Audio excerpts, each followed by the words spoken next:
I initially vacillated from foster home to foster home in the earlier years of being in foster care, going back and forth to children's shelters, orphanages, group homes.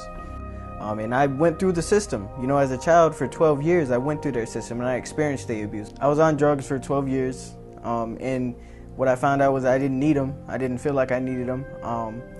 These adults were telling me that I had all these problems and that the medications were going to fix these problems for me. In reality, what it was doing was it was subduing my emotions, and it was in essence controlling my mind by putting me in this sedative state where I wasn't able to fully express myself. I wasn't able to fully enjoy myself. Certain emotions I couldn't feel because of these medications, or I wouldn't allow myself to feel because of these medications. There was reactive detachment disorder. I was told I was incapable of forming a relationship with anybody. Oppositional defiant disorder, attention deficit hyperactive disorder, depression.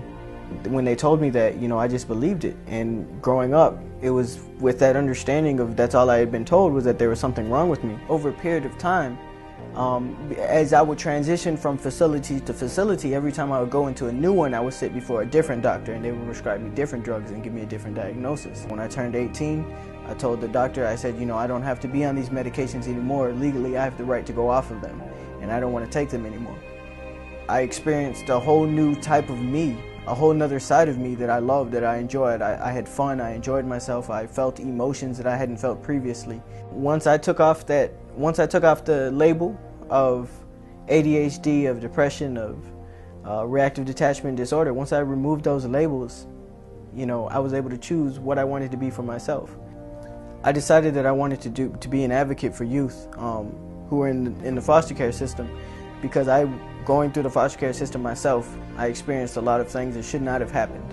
And I wanted to be able to change those things. I wanted to be able to stand up to the people who committed those atrocities. I wanted to be able to point them in their face and say, you were wrong, look at me, I'm a success story. I prove that you're wrong.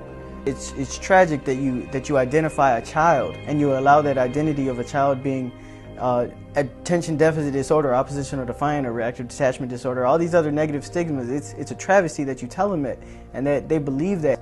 There's absolutely nothing wrong with them other than someone's opinion of that.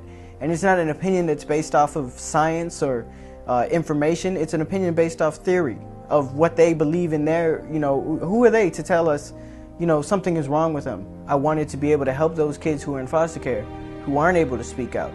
They're not given a voice. They're not given any opinions about whether or not they can take medicine, or about all these other laws and policies that affect them. They diagnose them and they label them, and that label affects them negatively for the rest of their lives.